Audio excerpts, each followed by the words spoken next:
All right, let's go ahead and let people in.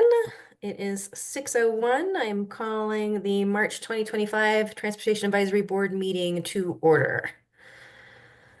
Are all the participants in now? Yes. Excellent. All right, well then let's refresh everyone's recollection about how we run these Zoom meetings, if you don't mind, Sydney. Yeah. Share my screen quick. Thank you for attending the Transportation Advisory Board meeting. To strike a balance between meaningful, transparent engagement and online security, the following rules will be applied for this meeting. This meeting has been called to conduct the business of the City of Boulder. Activities that disrupt, delay, or otherwise interfere with the meeting are prohibited. The time for speaking or asking questions will be limited to 3 minutes. No person shall speak except when recognized by the person presiding, and no person shall speak for longer than the time allotted. Each person shall register to speak at the meeting using that person's real name. Any person believed to be using a name other than the one they are commonly known by will not be permitted to speak at the meeting. No video will be permitted except for city officials, employees, and invited speakers or presenters. All others will participate by voice only. The person presiding at the meeting shall enforce these rules by muting anyone who violates any rule.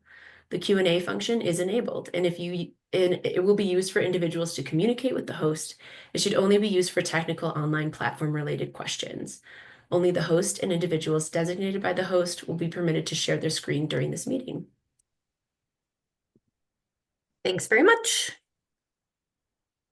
Okay, before we move to the approval of the minutes for a couple of meetings, I understand that the city has an order of business. Right. So Valerie Watson, Interim Director, Transportation and Mobility. So tonight, we would like to take a moment to appreciate Tila for her many, many years of service with TAB.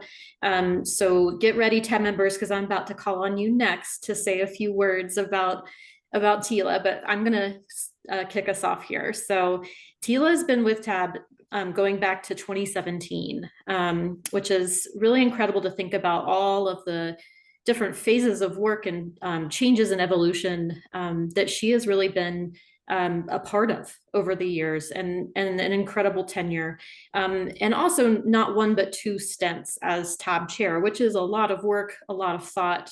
Three. There's been three. Okay, well, I stand corrected, which is pretty much usual for Tila to be on it to correct us when we don't have it exactly right. So in addition to thanking you for your many years of service, Tila, I just wanted to offer my personal gratitude for, well, your thorough reading of our many pages of memos.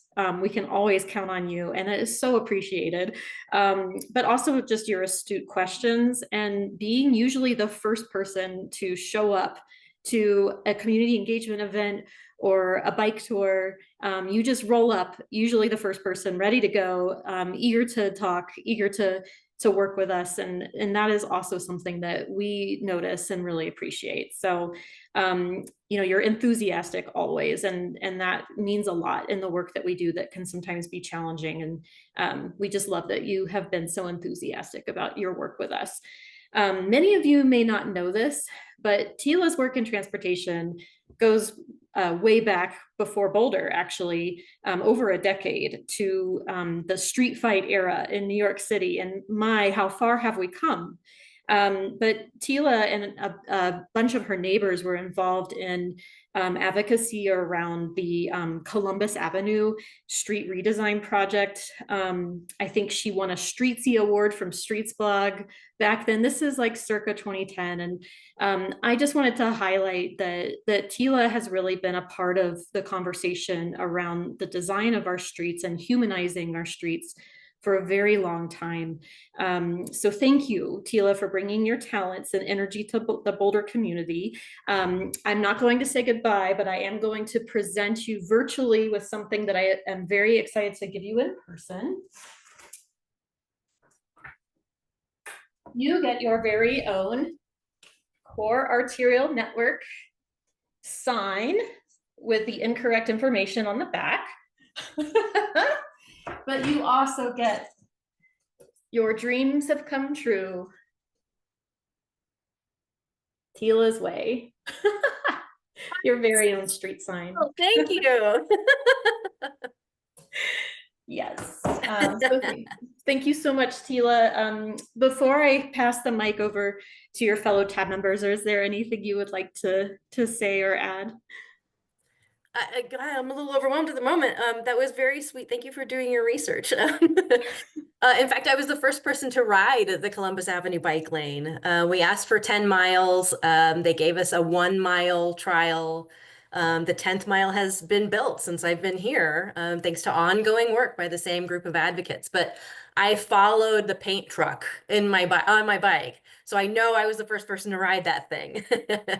And being able to come to Boulder and yes, bring the same enthusiasm, but also work with staff that is able to make some of these things happen on a shorter time scale and understands, like truly understands the humanizing effect of more basically democratic road infrastructure has been so refreshing. I do feel like I made a change in New York City, but I feel like I've made my mark in Boulder.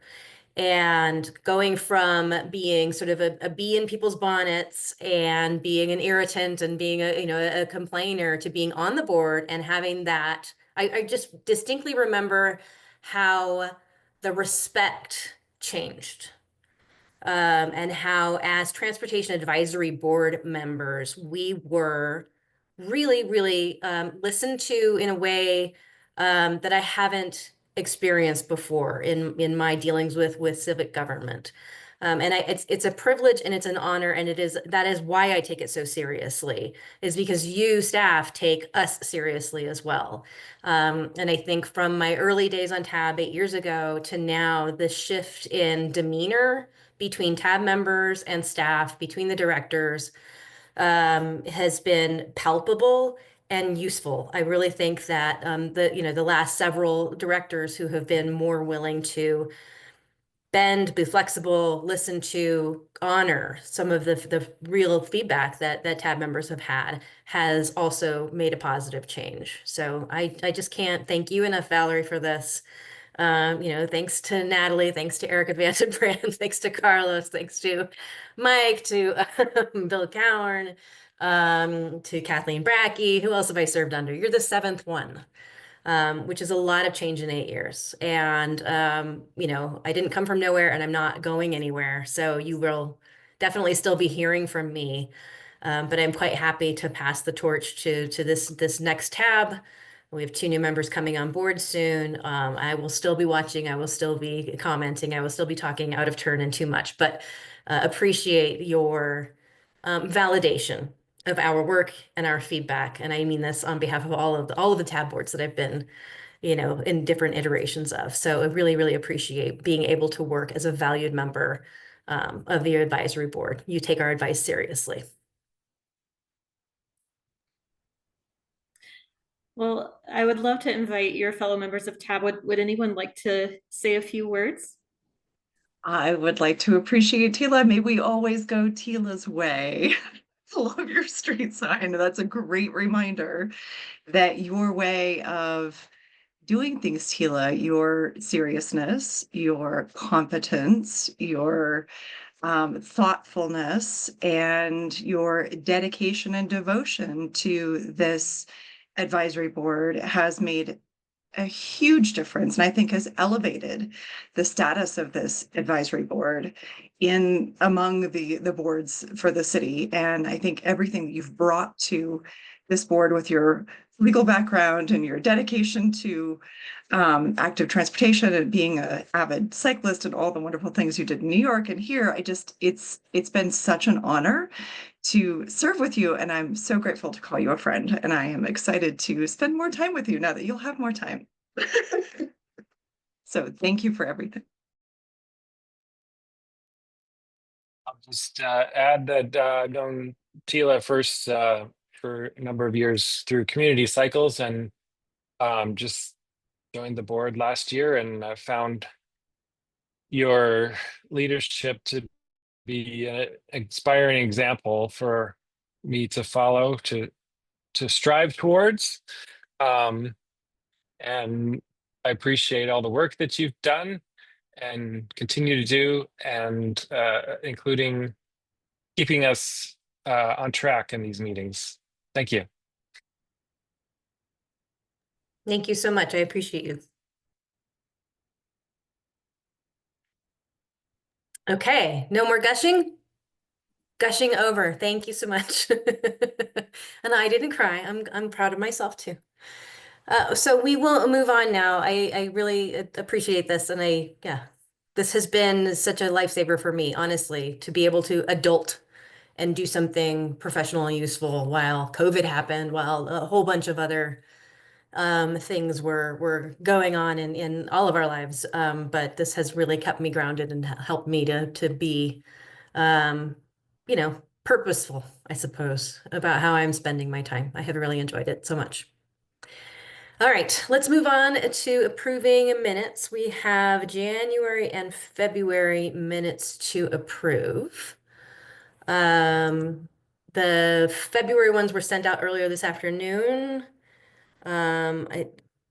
Darcy and Mike, have you had a chance to look at those? I read through them quickly, but they seem complete and Yeah, they seem fine to me. I have no changes. January, same thing. We've had a chance to review those. Any Yeah. changes or corrections on those? No. Same, no notes, Meredith. All right, then I will entertain, let's just do them one at a time, a motion to approve the January 2025 tab meeting minutes. I move to approve the January 2025 tab meeting minutes. Thank you. I second. Thank you. All in favor? Trini's not here yet, right? I don't see her. Okay, they are approved. Same for February. I have no I move changes. to approve Great, thank you, the Mike. February minutes. Great, I second. lovely. And do we approve? Show of hands, lovely, unanimously approved, no changes. Thank you so much. All right, let us move along to public comment then. We have no public hearing items this evening, so this will just be the public's chance to speak to us about all things transportation related that's on your mind that you want to talk to us about. We have 3 minutes each, I think, and I'm going to hand it back over to Sydney to kind of moderate this bit. Yeah, so 3 minutes and the timer will show up in my window. If you're joining us by phone, you can press *9 to raise your hand and *6 to unmute once I give you permission. Right now, we do not have any hands raised. Yeah, I don't see any either. We do have Lynn. So Lynn, I'm going to give Here, you permission to talk. You great. should be able to unmute. Care of that and- quickly since things need to move along. Okay, so yeah, oh, thank you, Tila, big time. Now you got to run for planning board or council, better yet council. And that's one thing I was going to bring up. Ryan had, the former tab person, had written in about Excel, and I am going to connect for you Gaza and the streets of Boulder and APAC. I seriously am going to connect those. APAC is a big money organization, you know, and we're spending beaucoup bucks on Gaza and on Ukraine, which I'm opposed to, although I'm sure some will disagree. But these monies, you know, people are always saying, we need potholes, we need, you know, transportation, we're in deficit all the time. And yet tonight you're going to be talking about Willville too, I guess, right? And the dark horse there was pretty controversial too. But this just cannot go on with an imposing deficit for the tab with CU South, which has got to be stopped. And, you know, just imposing development of CU. And it's all with the money. I wouldn't be surprised at all if APAC wasn't connected to the hedge funders, the private equity investors, the rental-backed securities that are really what TAB is having to take the fallout for, all of this development. and all this impossible growth, which is just too much of a burden. And it really it begs for the larger picture to be changed so that TAP can be effective. And in my own, for example, what Ryan brought up was, what are the benefits that Excel is bringing to the city of Boulder? Well, Excel is like a corporate entity, and the developers in Boulder are like the corporate entity that causes all of this growth.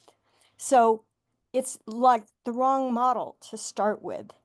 For example, I tried to get solar on my place 10 years ago, and I was turned away from doing it. And now I'm turned away again from getting in a new retrofit program because I exposed the fact that the county had a solar job they were going to do. And this vendor was doing it, and they said, well, we can't do it under adverse conditions, whatever those were, too cold, too hot, whatever, to install the solar. And they refused. And the county said, sorry, you're out. That kind of thing is not going to happen. We need to employ solar and distributive solar, not, transmissive, because we need the money for transportation department. Just saying. Thank you, Glenn.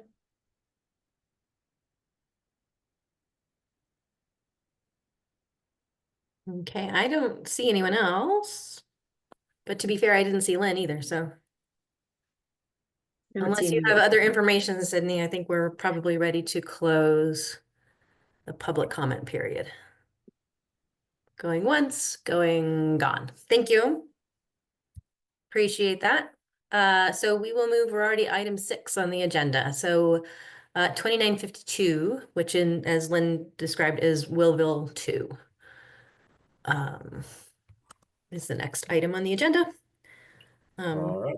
Yeah. I'm going to hand it over to Chandler. Go ahead and introduce yourself and take it away. Sure.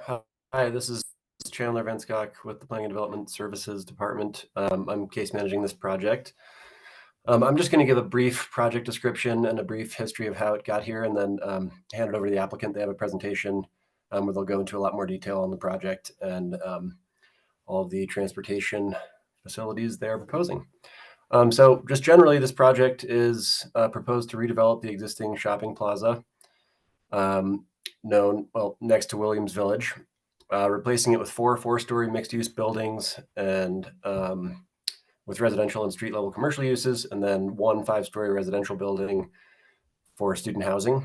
Overall, the proposed project would provide 412 new residences, including 127 units for students, and would also increase the commercial space from roughly 54,000 square feet to almost 60,000 square feet.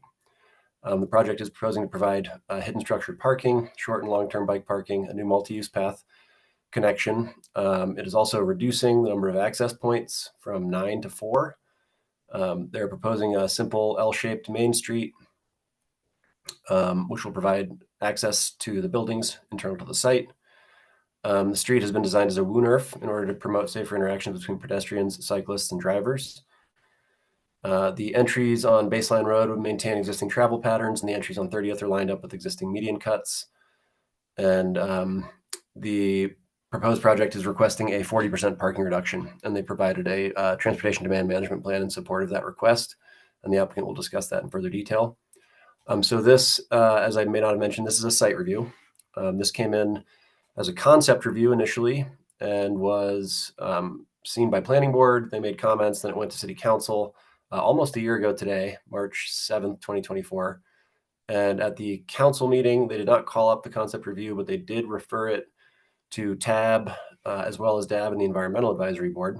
They didn't provide a lot of specific feedback. So we've provided some feedback in the staff memo. And what we're asking tonight is for TAB essentially to review the project and provide feedback on access and connectivity to the existing multimodal transportation system, as well as the project's alignment with transportation goals of the Boulder Valley Comprehensive Plan and the Transportation Master Plan. And any other feedback that the board wishes to give will be well taken and transferred to the planning board with the staff memorandum when it is scheduled, but it is not scheduled currently. So that is all I have. If anyone has any questions for me, I'm happy to answer them. Otherwise, I will turn it over to Catherine to give the applicant's presentation. I think I have one question about the 40% parking reduction. I thought that there was some feedback about that, and is that still the current aspiration? That is currently what they're requesting, yes. Okay. And yeah, the feedback overall on consistency with BVCP and TMP goals can definitely include, feedback on the TDM plan, the proposed parking reduction, et cetera. Okay, but given that that had been an area of feedback before, did the applicant change anything? I suppose is what I'm trying to find out. To respond to like worries about TDM being robust enough, say. Oh, from staff's comments. So they haven't resubmitted. So we issued one round of comments and then we asked them to come to all these boards before they resubmitted. So Okay, this thank is you. why That that's why they're helps. here to get your good ideas. Thank you.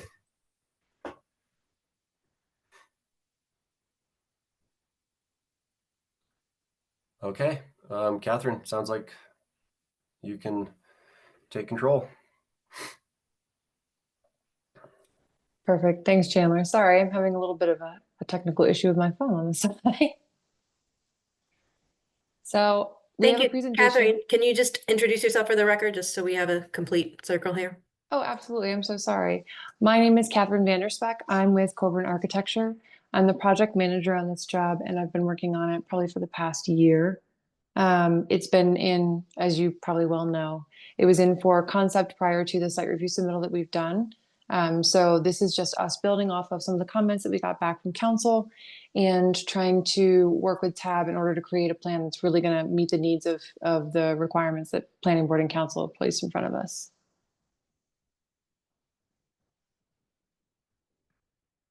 Okay, and with that, I'm going to go ahead and share my screen and walk us through this presentation.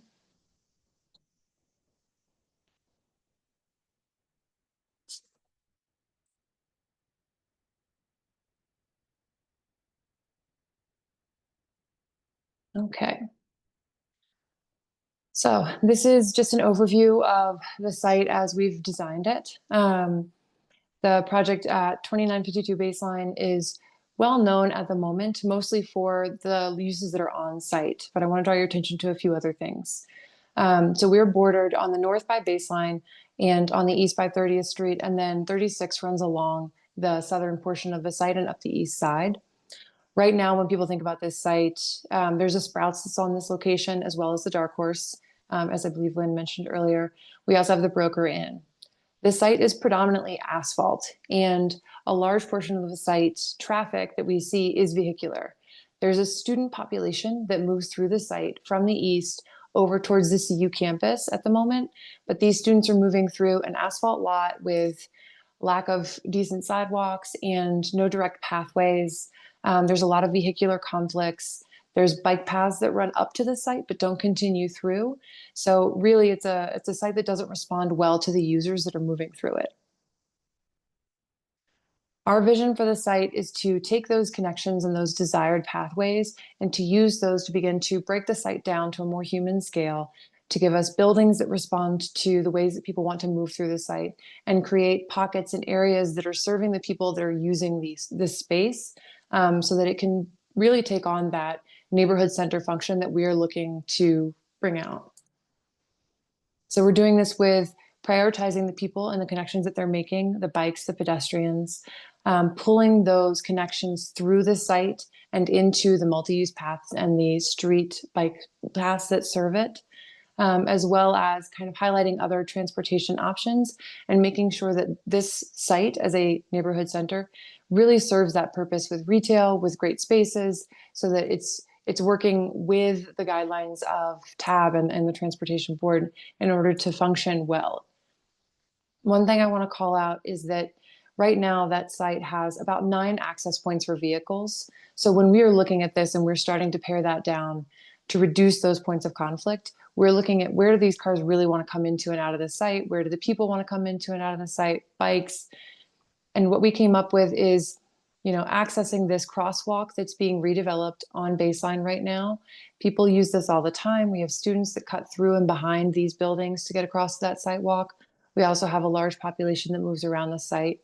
Vehicular access, trying to keep that reduced so that it doesn't become a predominant form of entry into the site and it doesn't create issues with the people that are moving through, but still makes it a highly functional and usable space. So when we started looking at those things, what we come up with is a plan that you can see some of those desire lines. You can see those connections starting to happen, creating pockets and areas along those where we'll serve pedestrians and we'll be able to move people through the site in an efficient way that's also friendly to users that are not in a car. We have a neighborhood center that happens in the middle, pocket areas of green space, and a connecting path that really makes for a pleasant walking experience. This starts to tie those contextual cues in and through the site. So let's talk a little bit about the pedestrian and bikeways. We have on the outside of the site, there's existing sidewalks. There's a multi-use path that continues along Baseline, along 36. There's also a multi-use path that comes down from the north that is unconnected right now. So part of our plan is to build that connection in as one of the requirements of the Transportation Master Plan and really make it so that people are able to move through and get to the existing multi-use path on the south end of the site. We're also continuing those desire lines from the student housing that's off on the east side and really letting those students move through the site to connect through and go to CU. Our proposal has a chunk of student housing located on,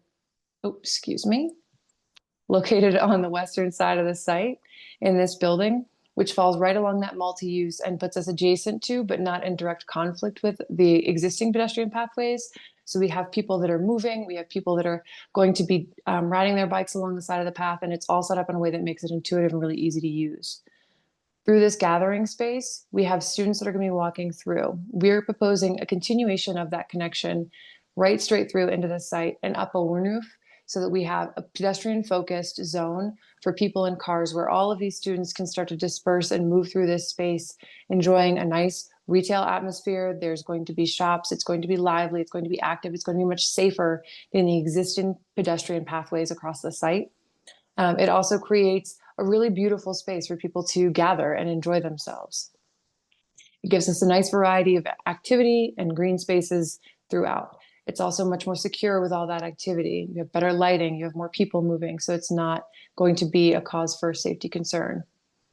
Because we have so many students that are moving through here, we're designating this a low speed zone. The priority here is the people and the bikes, it's not the cars. So when people are coming into the site on cars, we have very easily accessed parking hidden within the building envelope. So it's not the focus, but it is very functional. They're coming into the site, they're immediately jumping into these parking garages, and then they're able to move about the site as a pedestrian or on a bike if that's more convenient. Same for student housing. We're pulling them in and they're immediately going to go into a parking area. These zones where we meet with people become low speed, roofs, we're using paving patterns, we're using scoring patterns, things that are designed to slow people down so that they can move through in a safe fashion. Catherine, while you have this up, Yeah.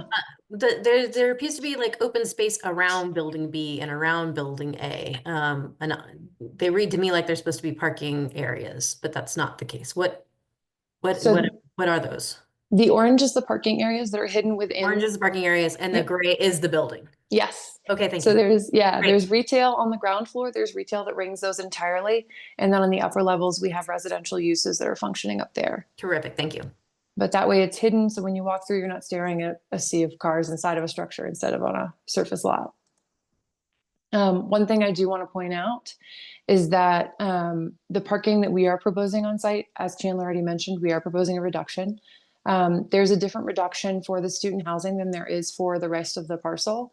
So we have about a 20% reduction for the main residential parcel and then an 80% reduction for the student housing. So when we start tying those together, we do end up at about a 40% reduction. The math is not perfect, but the reduction is different based on the users.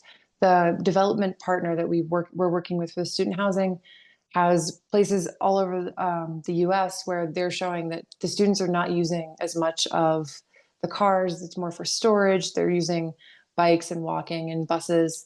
And part of our TDM measures include doing things like subsidizing people for not parking a car, providing additional bike storage, providing electric bike and scooter parking, and all of these things that are going to help make these students require less and less of the vehicular access. We're also including car shares on site, as well as plenty of loading zones for Uber and Lyft drop off. Let's talk about bikes for a second. With the bike parking on the site, we don't want to create conflict zones between our pedestrians and our bikes, but we do want to make it easy and intuitive for people to use these. So our short-term bike parking is located at the building entries in places where it's going to make the most sense. We're not pulling it into like the main gathering areas, the village centers and things like that, where there's going to be a lot of people milling about, but we are trying to pull it really close by so it's convenient, it's conducive to being used, just doesn't create those conflicts. On site right now, we have about 930 parking spaces. Some of those are short-term, some of those are long-term. Those long-term spaces are located adjacent to building entries. We want the users of the building who are going to be riding these bikes to have plenty of options. We want it to be very easy and conducive to being used. We have electric charging stations in those bike rooms. We have space for cargo bikes, space for trailers, like things that are going to make this highly functional and make it very easy for people to maneuver about on a bike. Additionally, and sorry? Yeah, oh, you also mentioned short-term bike parking. Is that just like outdoor bike racks? Yes, that's U-Racks and Okay. things like that located around site. So with that bike parking, I mentioned some of that's e-bike charging. We're also bringing in electric scooter parking, so they have other options. Again, let's make it as easy and as intuitive for people to get around the site and not require a car. We also have EV chargers in the garages because some people are going to want to have a car, and let's make it conducive for them to have places to charge these electrically, and we can start to work on how we're being sustainable in other fashions. There's space for car shares in these garages, as I already mentioned, and any other means and methods that we can get people to get out of this car and not need one is even better, because this is the whole point, right? As part of that, we are tied very well into a transit network that already exists.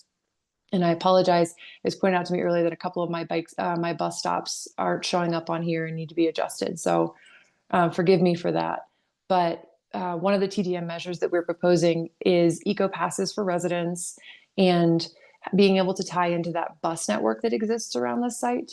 We're working with the city on how we start to integrate some of the other measures that are happening along Baseline that are not bus measures. Those are the vertically separated bike lanes that happen there.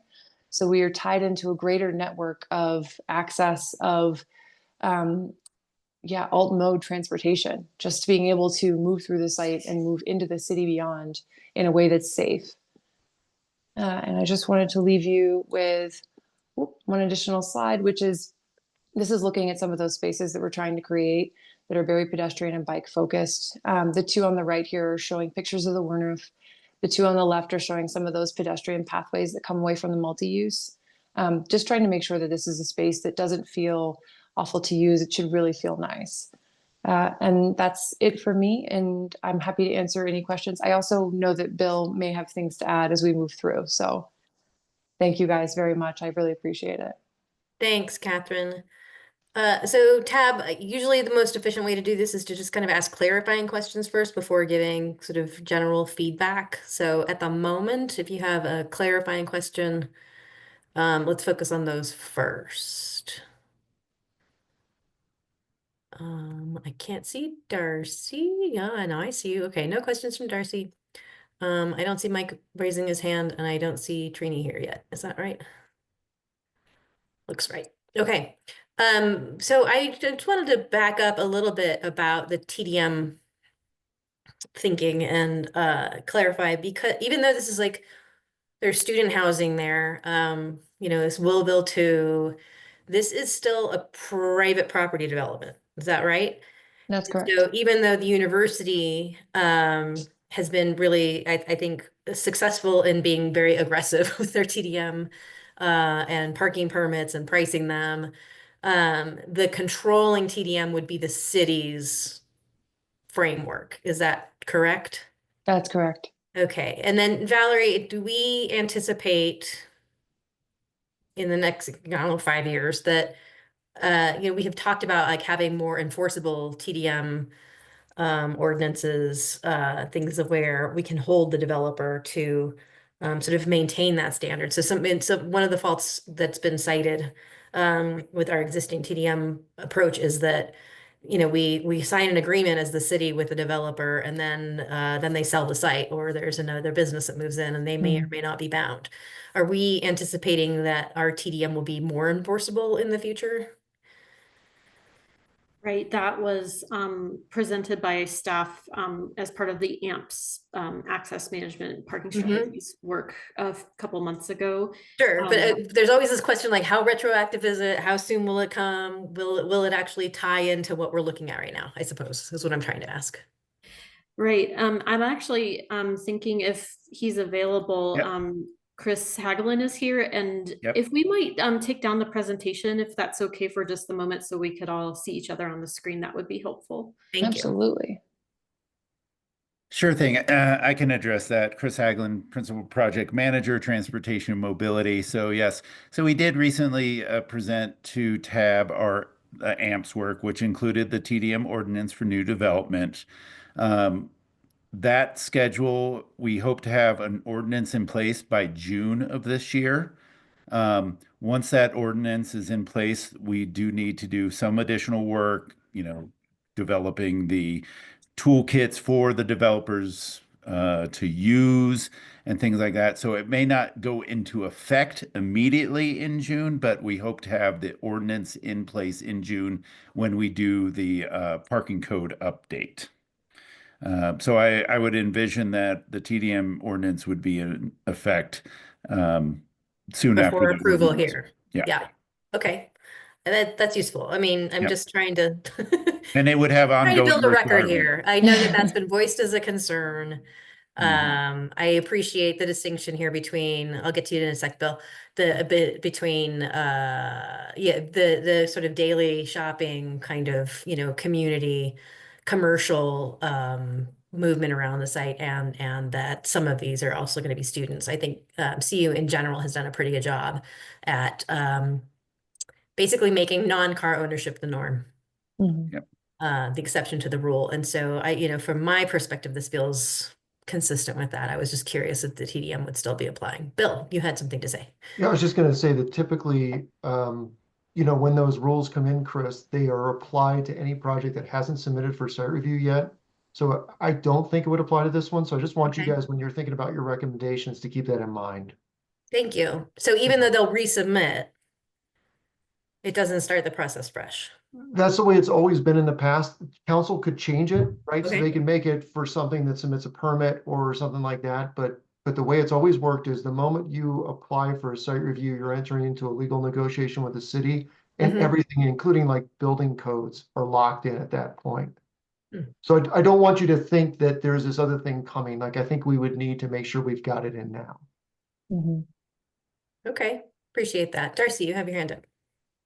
Well, that adds a wrinkle. It I does. mean, I'll just ask a clear, I'll come back to that in comments, but yeah, that would be a huge missed opportunity. But I did want to ask, is this primarily student housing? I didn't gather, no, okay, I didn't gather from the materials that this was primarily student housing. It would be available to students and anyone, right? Market rate? Is that right? Yeah. So it's market rate. The student housing element is crafted more towards students. It's like 5 and 4 and 5, like higher units, higher bed count units in there. So those are geared towards students, and there's about 123 of those in that building. But there's 285 market rate units that are also happening on site at the moment. So it's a project as a whole is about a third student housing. So we're looking at it as three things. There's the student housing, and we can deal with a parking reduction for that and a TDM for that. Your thoughts on that would be awesome. And then there's the residential units, the 280 some odd residential market rate units. And we've all dealt with that before. So I think you guys know how to handle that. And we're essentially saying 1 parking space per unit there. Then the thing that's harder, and you mentioned it, was, okay, the council asked us to make this a community center. So we need to get people in there. So how do we deal with that? And we're trying to do overlap between residential and commercial parking day and night, and really hard overlap.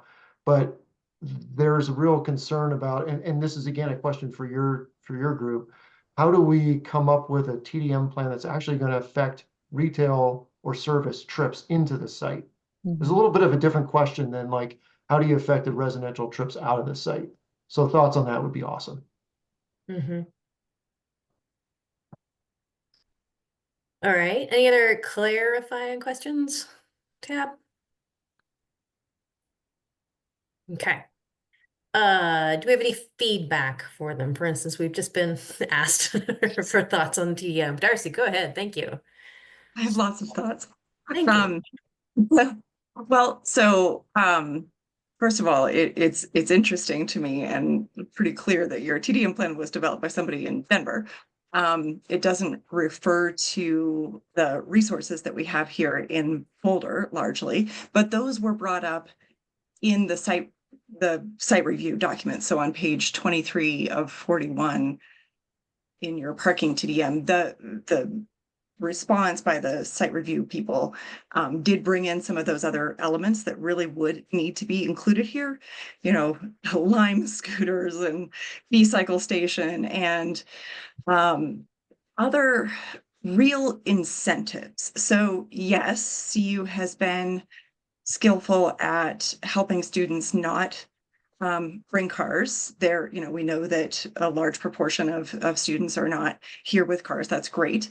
And incentivizing not bringing a car to this place, it feels very central, right? It looks very central, but it's quite peripheral actually to a lot of resources. And people would probably, you know, people who want to live there may want to bring a car, right? To tie in this site to those other resources and the transportation infrastructure that will make e-bike usage and scooter usage and other things more realistic on a regular basis. I mean, it is great that this property is at the end of 30th Street. Now, 30th Street is going to be a really wonderful bikeway, not long from now. And, you know, they will be able to tie into those, that infrastructure on 30th Street. But so when you're talking about like getting people kind of into the property for retail use and other things, and then out of it again, I mean, that can be a really wonderful connection, I think. I mean, thinking of that project really coming together and the protected bike lanes on Baseline and all of that. And those are great resources and that can really help. And I think your movement through the site looks like it will facilitate that really well. I would just really encourage you to follow the directive in that paragraph on page 23 that asks you to think about, you know, providing e-bikes for students or, you know, really thinking beyond just, I mean, the EcoPass is great. That's really an important tool and resource. But how else can you really make sure that people are going to use this property the way that it's intended? Yeah. And I don't know, I have other thoughts about this project. Feels like it's from another time. And I wonder if it's still, I wonder if it's still going to serve the purpose that you hope for. And Well, I definitely want you to expound on that comment. Yeah, I if you do don't too. mind. Yeah, are you talking about like the retail uses? well, I mean, when we look around at other properties like this around the city, you know, what is the occupancy rate of them? What is the retail occupancy rate in Boulder Junction is low, right? That's the same kind of environment, that, you know, urban environment, and it's great and we love it. You know, I love that place and I just want it to be vibrant and thriving and all these great things. We are in an economic moment that makes projects like this challenging, but that's not, I mean, I'm not on planning board. That's not for me to speak to. And of course, you're the architect. You're dealing with this yourself. So I'm just looking at this property thinking, is this something that will work? You know, I don't know. Yeah, you're hitting a nerve. I'm nervous about that Sorry. too. No, it's fine. But okay, so it's important to maybe mention this thing because it may impact the rest of your discussion, your recommendations. I think that I'm super nervous about that. And it really was directed by council to make sure that the commercial space actually went up. So what we're focusing on are the things that thrive because there's 3,000 students living there. So like Out of Yeah. Sleep, the Pizza Shop, the Dairy Queen, like those do really well. So we're not thinking retail very much. It's mostly going to be like services and food. Yeah. That may alter the way people come and go. It's weird because like if you want to go shopping at a grocery store, which is hopefully the anchor, like the Sprouts stays, like you need to be able to bring stuff home. So like a cargo bike would work or a car.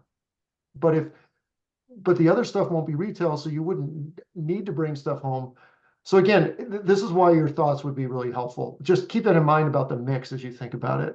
We're I get that. struggling And with the that. anchor of this site is different, and it is a wonderful, to have a grocery store there and to have that be an asset for the surrounding housing, really important, right? There are Mhm. restaurants there. There's a grocery store. There are student-friendly businesses, right? And so that is great. And I think that puts this in a good place as you've identified. And I think that you've managed, you've sort of designed for that well. And the flow through. I mean, it feels like it's going to be a wonderful community center. I just really hope that it will be. And I know that this is a challenging time to be thinking about projects like this. But I think in terms of the transportation resources, just really making sure that, I mean, how could this be the most sustainable property of its kind in the city? And like you're thinking of that, let's just really make sure that cars are not, constantly trying to get into those little driveways and the three spaces where, the three sort of entryways that they can get into.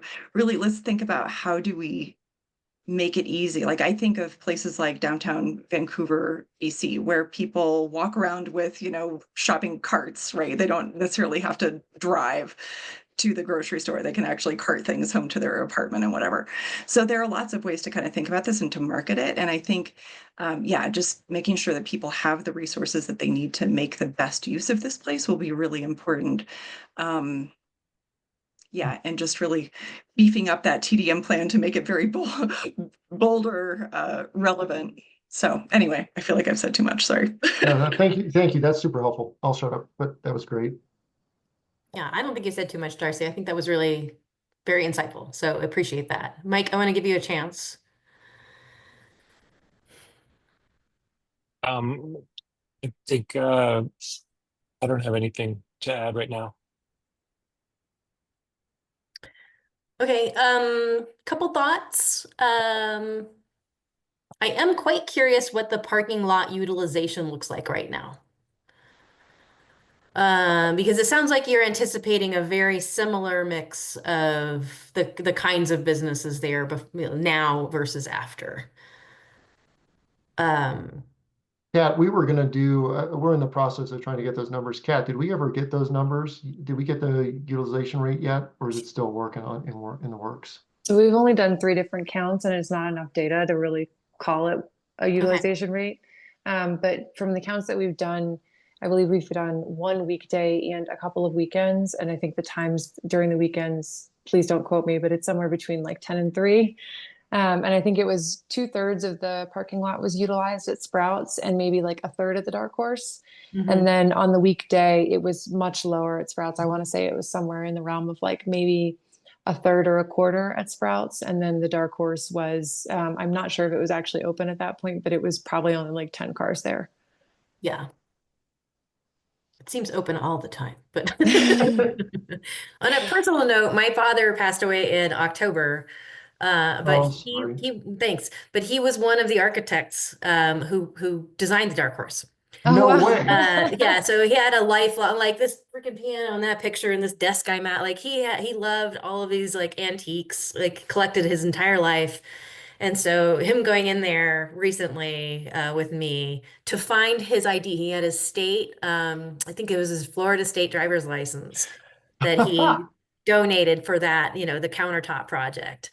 So yeah, I'm sad to see it go and I'm sad to see him go and I think that things move on. So yeah, sorry, that's No. That's super absolutely cool. nothing, but That's super cool. but I would love to see something really wonderful. If the Dark Horse has to go, please give me something that I feel good about, Yes. replacing it. No pressure. No pressure, right? So yeah, curious what the parking utilization looks like right now. I am struck that there's constantly this like talk about different sort of rules and parking strategies for scooters and bikes and e-bikes. And then the car parking is just sort of taken for granted. There's no talk of like short-term, parking for cars or no overnight parking for cars or only overnight parking for certain cars. I think that I'm always happy to see flexibility of uses, and the underutilization of parking lots to me is just a crime against public space. And this is a private development, but you are catering to the public. I found in general the discussion and the analysis focusing reasonably and understandably toward the student population. This is Willville 2, right? So we're really focusing on Willville 1. But you are adjacent to a pretty big neighborhood that doesn't have another grocery store option, that doesn't have 6 different, Pan-Asian restaurants to choose from. I forget, I've eaten there, but I don't remember what it's called. That these people in the neighborhood who've been there for 10, 20, 30 years, they're going to shop there too. And that's too, as you say, like too far away for them to like shop and try to bring a bunch of groceries home for them to use a cargo bike or an e-bike. It's too close to bother to use the bus. It is for a lot of people a rational option to use their motor vehicles. Can we incentivize them to use them for shorter periods of time? Can we incentivize them to bring their smaller second car instead of the big truck? Can we actually, in thinking about what kinds of vehicles and private motor vehicles are parking there, disincentivize the ones we don't want to see and incentivize the ones we do want to see? Priority parking for very small vehicles. There are compact spots and things, but they're like the cars that count as compact today they were not compact 20 years ago. And I really do feel that smaller, lighter, more agile vehicles are, and I hinted at this at our last tab meeting, I really feel that we're at the cusp of that kind of level of new vehicle happening. Because it just makes so much sense, especially for a second or even a third vehicle for a household with many people, to have your car that you're just using for little trips like this. And to think about that and incentivize it and prioritize it, I think would be a marvelous thing for you to be exploring. And I think that would, to speak to Darcy's point, that would help boulderize it, right? It would help say we're ahead of the curve in thinking about this stuff. So bravo for including long-term bike parking. Love it. I would love all short-term bike parking to be covered, for instance, because then I will still want to ride my bike, even if it's going to drizzle, because it's not going to get, rusty or whatever. I would like to feel like I have extra consideration for going out of my way to bike to Sprouts or to bike to, get my takeout dinner from here to there. And to expect to not park there for, if I'm going to drive there, I need to be out of there in an hour or an hour and a half. I'm not going to be there for super long. That kind of thinking about prioritizing who gets to park where and why, I think is available to you, and I'm not hearing enough about that. And I think it's super relevant because I think people in the adjacent neighborhoods who live here year round and are going to be part of the lifeblood of that shopping center in the summer when the students aren't there in such numbers, that deserves a lot of consideration. If I can, I'm very much Thank you. appreciate you bringing that up. That is definitely, I'm apologize for forgetting to even mention this when we were going through the parking. So we've been working with our parking consultant and our traffic engineer to try and look at the parking utilization and how we're doing this on the site. And I think this is to Darcy's point a little bit, does it actually work for the retail? Like if we want a retail that's going to function, and does it really work on the site? What are we doing to make that happen? And two, what are we doing to make sure that this isn't, like you said, a completely empty parking garage that doesn't actually work for Boulder? So we've done studies on numbers using ULI data, using data from Denver, from other major cities, from Boulder, from all of these places to start to look at what kind of parking utilization makes sense, what kind of reduction makes sense, how do we flex these uses enough, as you mentioned, to make sure that we're having spaces for residents in the evenings, but we're using that same space for that supermarket during the day when the resident's gone. And part of that is on our streets, we have all of our spaces are short-term spaces. They're there not for people that are going to be parked overnight. It's there for your quick trip to the grocery store, or I'm just going to run to Cosmos really quick and grab a slice of pizza. It's raining, what have you.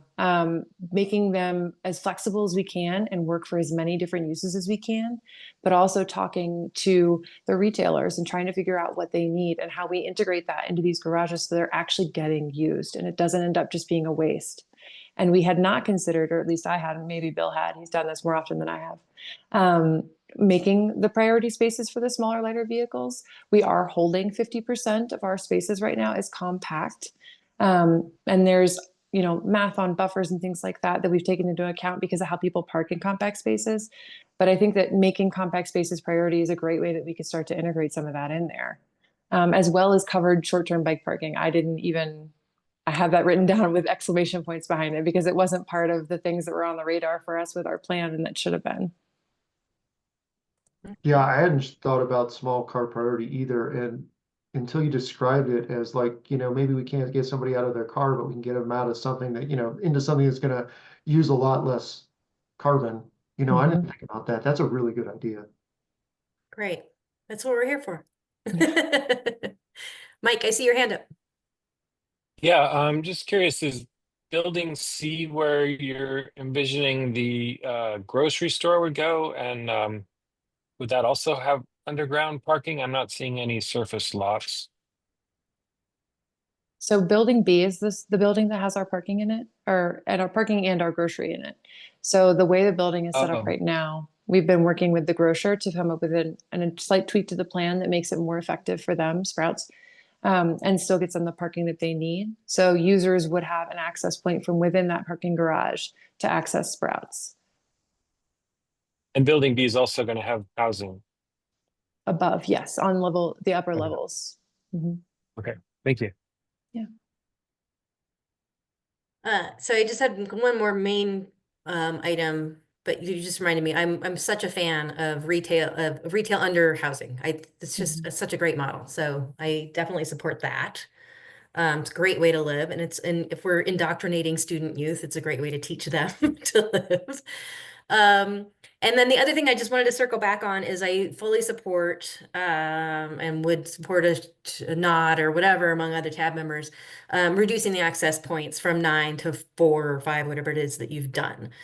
And that's honestly not about disincentivizing driving, but it is about making multi-use paths and multi-use path users have far fewer conflict points with motor vehicles. And I think that's a huge reason that our multi-use paths on, say, 28th Street don't work well, is there's simply too many driveways and too many places for people to mess up and get hurt.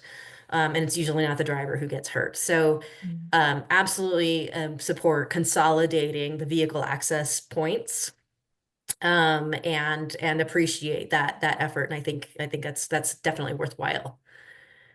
4 sounds like not very much for the amount of retail that's happening here, but it's going to be plenty, truly.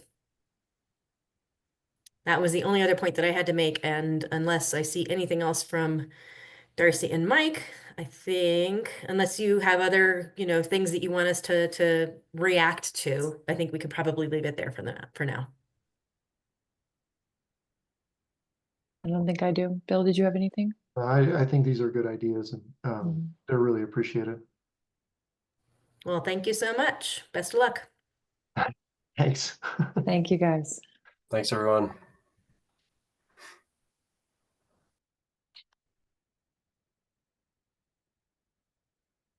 I muted myself mistakenly.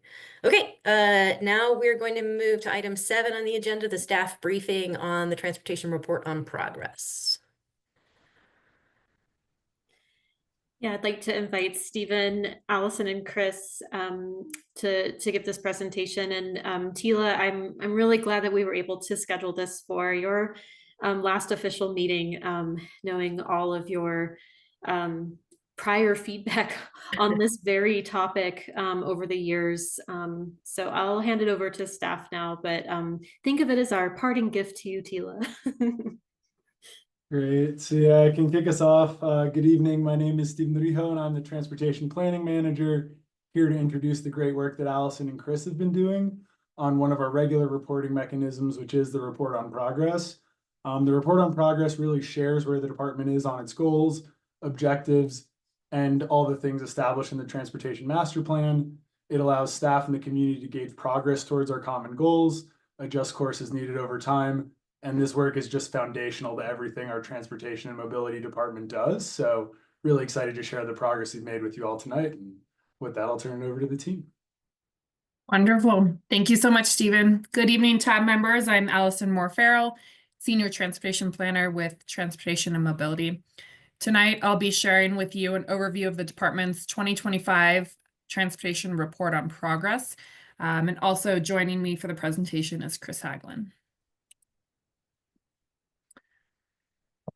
As you're aware, Boulder's Transportation Master Plan guides the city's multimodal transportation system, including policies, programs, and investment priorities.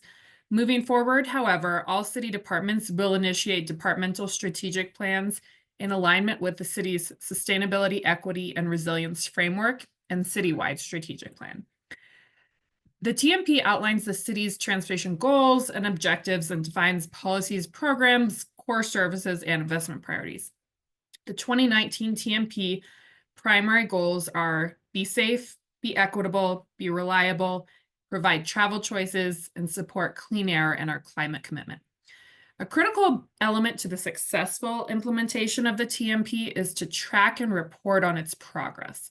The city regularly produces a transportation report on progress to formally document this assessment. 2025 report that we're sharing today focuses on the challenges faced and progress made since the 2020 Transportation Report on Progress. Now, transportation reports on progress do not establish new goals or new objectives. The goals and objectives were established through a thorough engagement process during the 2019 TMP. We're here to report on the 8 measurable objectives that the department has been monitoring over the years. Some of the metrics have been measured since the 1990s, and some of the metrics have only been established in recent years. You'll see throughout the presentation and noted in the memo that some of the metrics have recently updated methodologies thanks to updated data sources or more sophisticated ways of sharing the data. We'll note if the methodologies have been updated. The 8 measurable objectives are reduce vehicle miles traveled and daily VMT per capita by creating high-quality travel choices for residents, employees, and visitors. Reduce single occupancy vehicle mode share and increase walking, biking, and transit for all resident trips and non-resident work trips. Reduce transportation sector GHG emissions by encouraging active modes and incentivizing electric vehicle adoption, both community-wide and at the municipal level. Eliminate fatal and serious injury crashes and continuously improve safety for all modes of travel. Increase access for all community members to comfortable and safe walkways, bikeways, and transit. Increase transit service hours and bike system miles commensurate with employee growth. Maintain base year vehicle travel times on core arterials. And increase percent of population who live in 15-minute walkable neighborhoods. Now, to orient you a bit with how the structure of the report on progress is formed. Each objective identifies when the measurement began, what the measurement is, and where that measurement is tracking today. You'll see a red line in each objective which identifies the stated goal from the Transportation Master Plan. Data for the measurable objectives come from a range of recent years due to the timing of periodic data collection efforts and employee and resident travel surveys.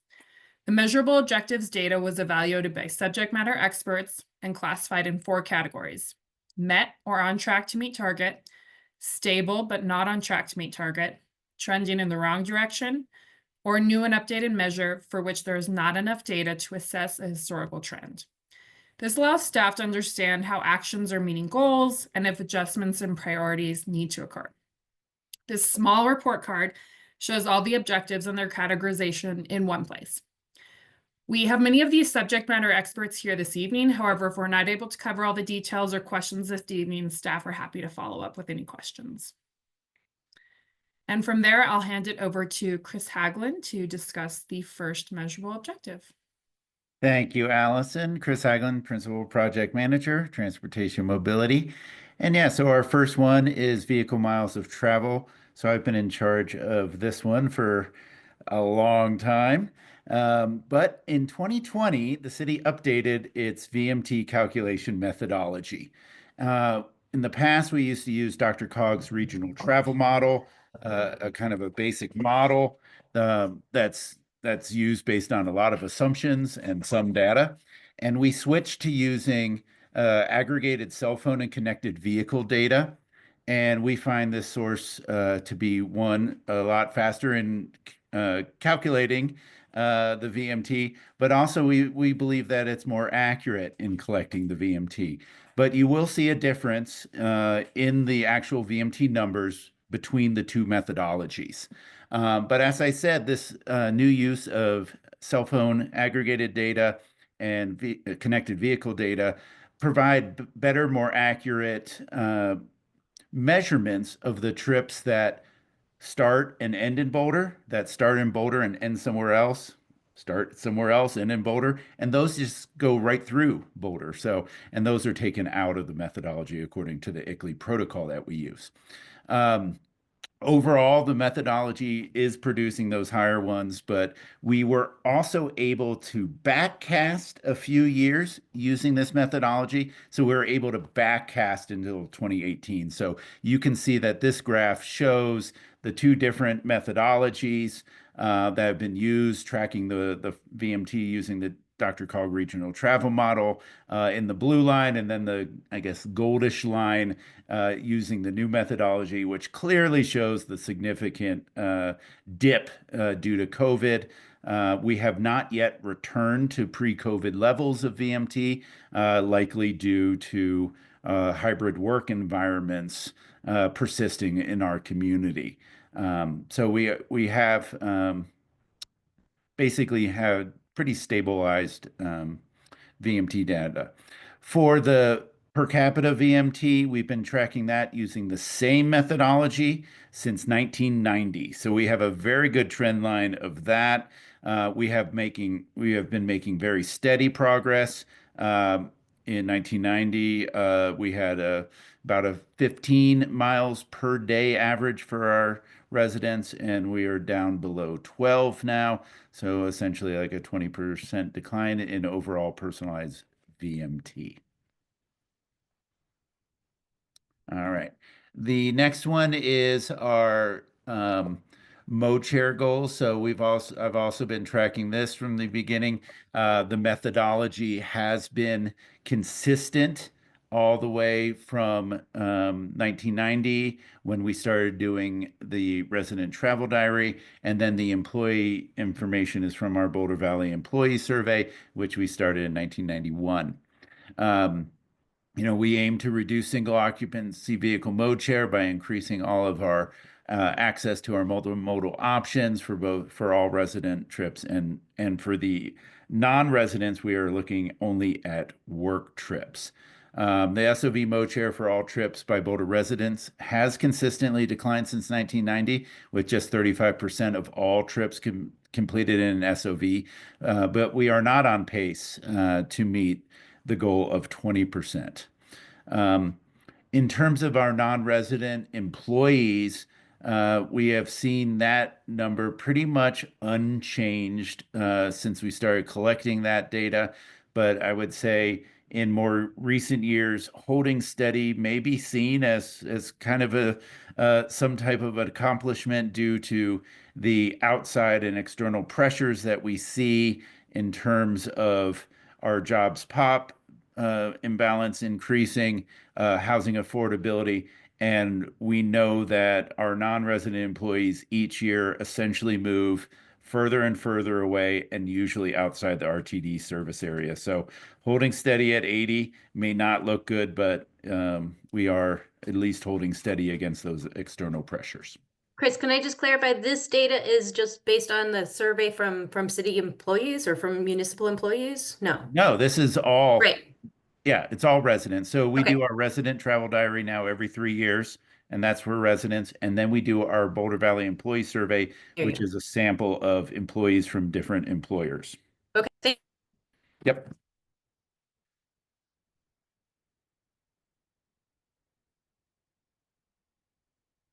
All right. Now, the next one is we're looking at our climate and our greenhouse gas emissions. So we certainly aim to reduce our transportation or our mobile emissions by encouraging our active modes, incentivizing electric vehicle adoption, both at the community-wide and municipal level. So that is regarding the city organization itself. We track our greenhouse gas emissions annually in our Boulder I guess it's Boulder community-wide greenhouse gas inventory report.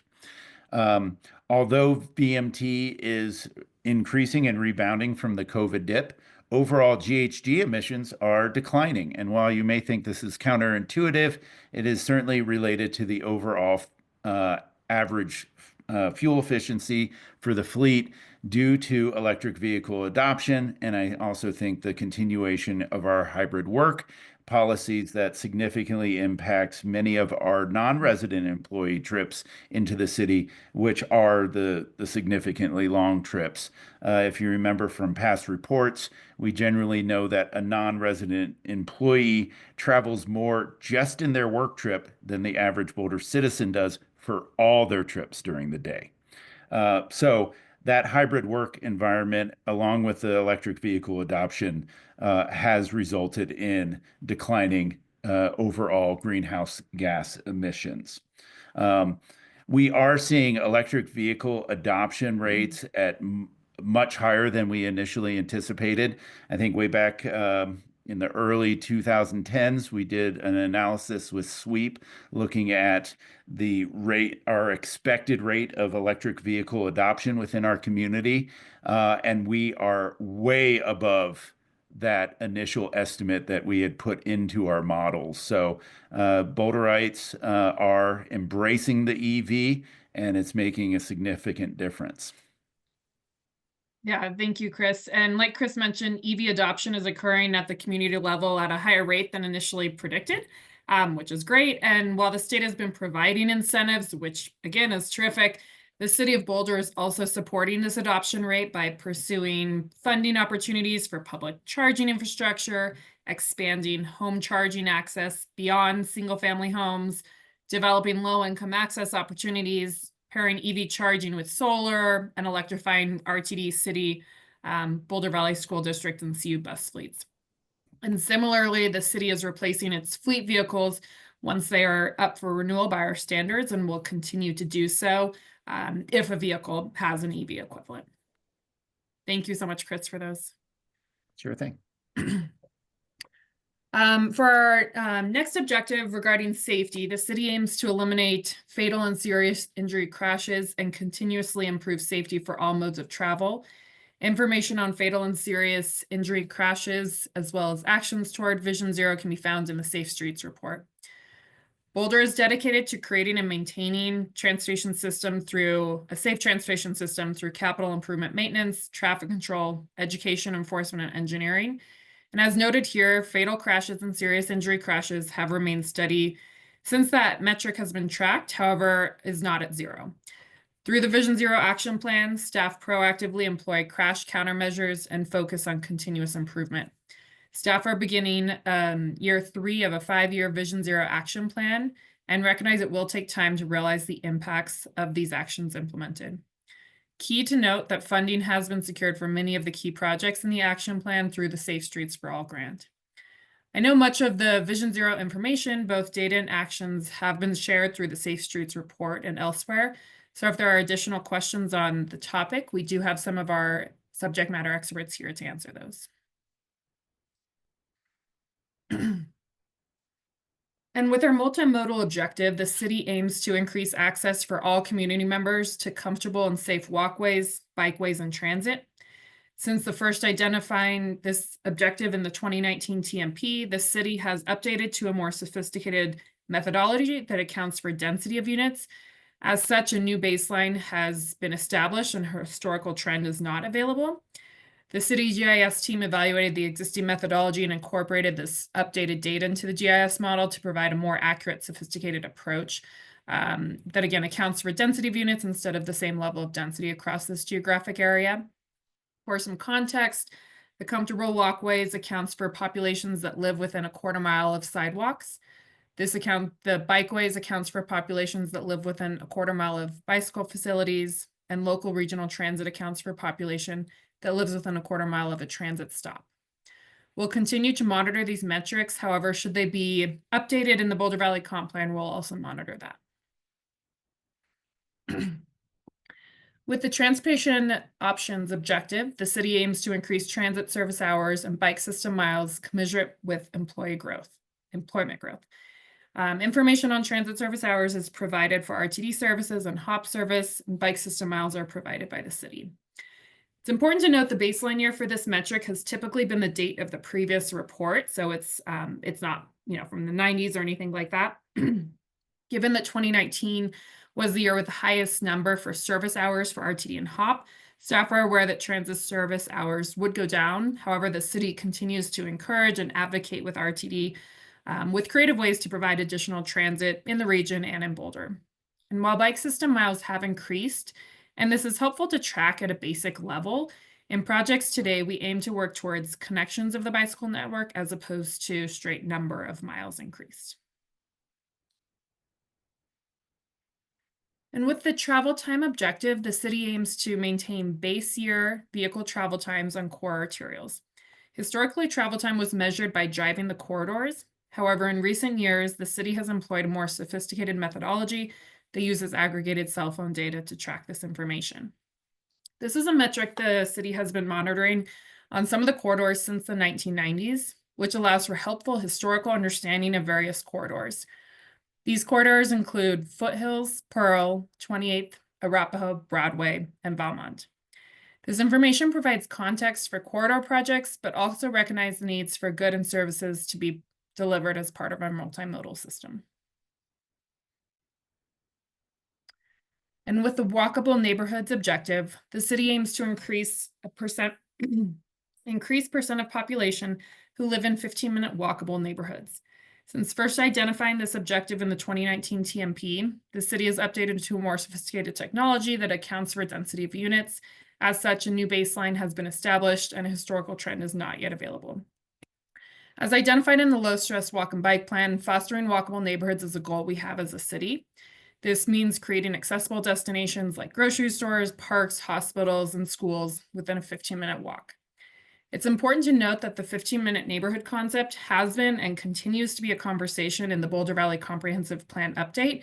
So should any methodology change occur within the Boulder Valley Comp Plan or new information need to be incorporated into the model, we will work with the planning department to have an aligned model on that.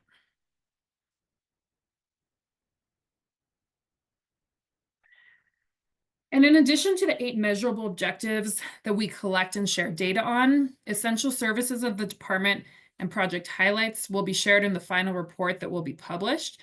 This is key to note because many of these investments have been prioritized since both our 2019 Transportation Master Plan and our 2020 Report on Progress. These major investments are helping support each of these measurable objectives. For example, the core arterial network projects are creating more walkable neighborhoods, more transportation options, and reducing the need for residents and employees to depend upon SOVs. All the impactful projects and programs stemming from the Vision Zero Action Plan create safer streets for all users. So we will continue to work with the city as it develops its long-term financial strategy and use this to provide guidance on our future strategic plans. Understanding the progress we've made in the areas we can improve upon to meet those goals allow the department to reflect and invest these resources accordingly. So with that, I'd like to thank you for your time and attention and open the floor up to these questions. And again, we're happy to answer anything that's been covered with the measurable objectives. And we do have some of our subject matter experts here this evening. So thank you, Tad. Thank you all. Appreciate that. Darcy, Mike, any questions, feedback?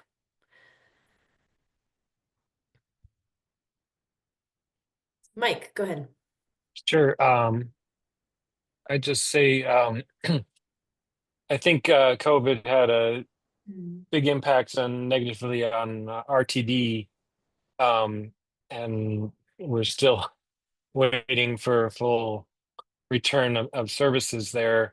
And the other big issue that's driving VMT is basically our population hasn't grown much in 30 years, and so now we have all these in-commuters. I've heard upwards of 60,000 people driving in a single occupant vehicle to work each day, and so I think we need to acknowledge that housing policy is key to allowing people to live here, so that they don't have to drive into Boulder to work if they choose not to.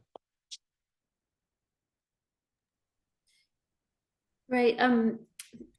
Thanks for that question, and thanks for taking down the presentation too. So we have a view of each other. I'd like to invite Stephen, if you wouldn't mind, to respond to Mike's question around, and if I got this right, and please clarify, Mike.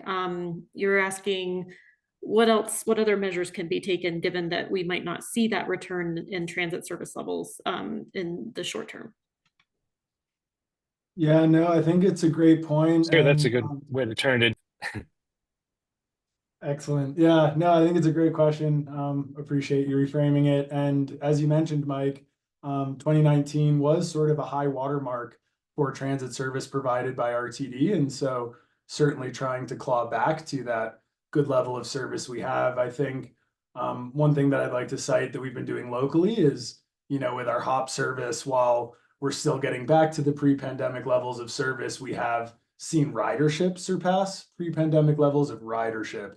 And so what's that telling me is that by putting the services back and making sure they're convenient, that folks are eager to return. So I think those are some of the things we're doing here locally, and then always coordinating with RTD to try and restore service, coordinating with the county and some of their ambitions for transit as well. So trying to take sort of a multi-angled approach there. So hopefully that answered your question, but let me know.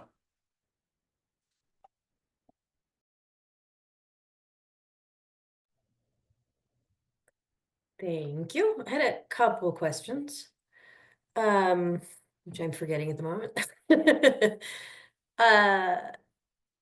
I was curious about the metrics around walkability, bikeability, and access to transit. And those were all set at, does someone live within a quarter mile of these things? And I think quarter mile to transit stop is about right. Quarter mile to bike sounds a little far. A quarter mile to somewhere to walk seems obsessively long.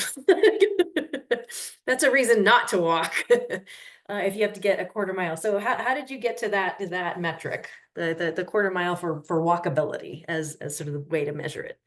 Sure, Tila, and that's a great question. And Chris, feel free to add on to anything here, but what we did is we used the methodology that was identified in 2019 with the low stress and bike plan, which is where that objective was established. So the change that was made was using density of units as opposed to an equal density across the city. But it is something that as Chris and I were reviewing it with our GIS team that, we'll look at in our future strategic plan when we reevaluate any changes that do need to be made, that I think is something that we can reevaluate. But the short answer there is we were using that methodology and the change was the density, but we were using the methodology that was established in 2019. So the answer is no one thought to ask that question in 2019. I can't speak directly to that. I wasn't the one who was here. So I don't know. Yeah. I didn't develop that methodology, so I can't speak directly to that.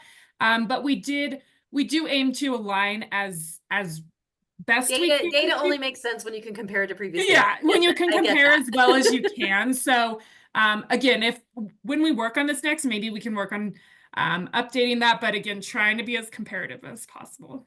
Okay, that makes sense. In talking about the number of EVs in Boulder, I it's great. Not surprising. It almost seemed surprisingly low. I'm like only 10%, but that's fine. We are only talking about electric cars. Is that fair? And I think my follow-up question is, are the number of electric bikes, do we just have a sense that they're just not enough to really make a difference in our transportation picture?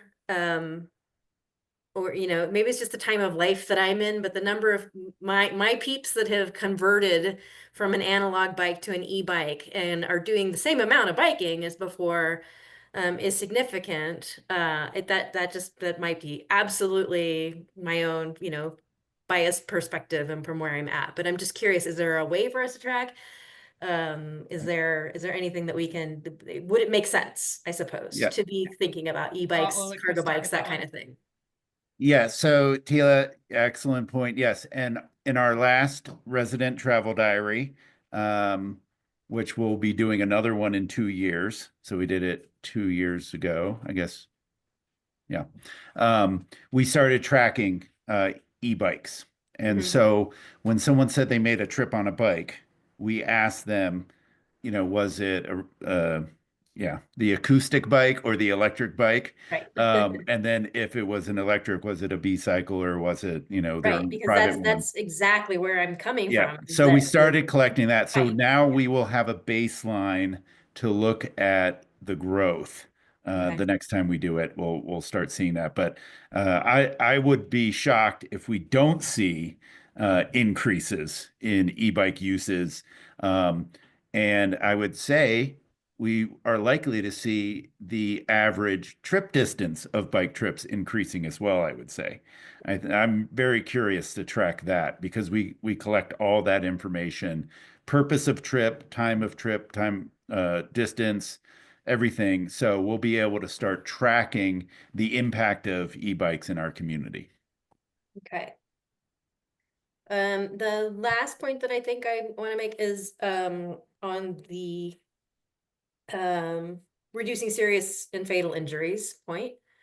Because in looking this over before the meeting, I was like, wait, where did our dashboard go? We used to have like an updated dashboard. It was something we referred to during every meeting during COVID. That has kind of disappeared a bit, and the dashboard has been moved over. Sort of the police department updated how they're doing things, and the new I forget what it's called. Hold on. The new serious bodily injury / fatal crash dashboard. Fascinating. So interesting. There's much more updated information than I was used to able to get as being a member of the public. That current dashboard, the new one, is not linked on City of Boulder sites, or at least through the transportation department. So when you're trying to look into this stuff and you're in the Vision Zero page and you're following links and things, it goes to the outdated one that's not being updated anymore. So I just wanted to highlight that. That is something we need to be supporting and appreciating, you know, one, just for the transparency and the currency of that information, but we need to make sure that our links, you know, as City of Boulder, are as current as they possibly can be, and they are not right now. They're pointing to dead information. I think that's all I have for you. Yes. Teal, I just want to say thank you. That is a great point. I think we can take a look at the pages that we have on the transportation website and just make sure that we're pointing to that as well. But I just wanted to give a quick update. I know they're still trying to work out like it's a data incompatibility issue that's been longstanding for over a year now with our, it's still a dashboard that we want to maintain and will maintain, which is more longitudinal for serious and fatal crashes. which is a little different than the one that the police department recently started to publish as the SBI Serious Bodily Injury Dashboard that really just looks at year to date. So I wanted to just update you all on tab that is something that we're still working with PD to resolve, is that data incompatibility software issue, so that we can continue to maintain the more longitudinal dashboard. And I'll just also mention that our staff regularly coordinate with the staff in PD to make sure that that data is consistent across those two dashboards, because I know that has been a question in the past as well. So just wanted to give that good news that we're continuing to work on it, and that other dashboard you mentioned, Tila, will live on. Okay, great. Thank you. All right, I have nothing else. Darcy, Mike, Darcy, go ahead. Yeah, thanks. And thanks for that update, Valerie. I think that's really important. I had noticed that as well, Tila, that there just wasn't, I couldn't find the new information, and I had to look a lot of different places. So yeah, having those things talk to each other would be really great. Even if they're kind of two separate things, there might be a dashboard and then there might be the year-to-date bodily injury, links. But yeah, I know that those software issues and compatibility are a big deal. Well, and speaking of that, so I really appreciate all of this data and the updates here, and just the reality, seeing the reality that it's pretty easy to meet those vehicle-oriented targets, and it's really hard to meet the non-vehicle-oriented targets when you're relying on RTD and when you're relying on, other factors. And so it's good to see all of that. I'm curious about, so I know that the Objective 5, multimodal access, and Objective 8, walkable neighborhoods, those are, you've oriented that data to the low stress walk and bike plan, right? That's what you said, Allison. So you'll be using those indicators and those measures established in 2019, or is there room? I guess what I'm offering and suggesting is that this would be a really opportune moment to introduce some other aspects, some other indicators into those particular measures that could capture the subjective experience of walkability. So just like, the light bulb went off for me too. And when you said, within comfortable walkway is within a quarter mile of a sidewalk. I'm like, well, who's not within a quarter mile of a sidewalk? Well, I know that there are some neighborhoods that are not.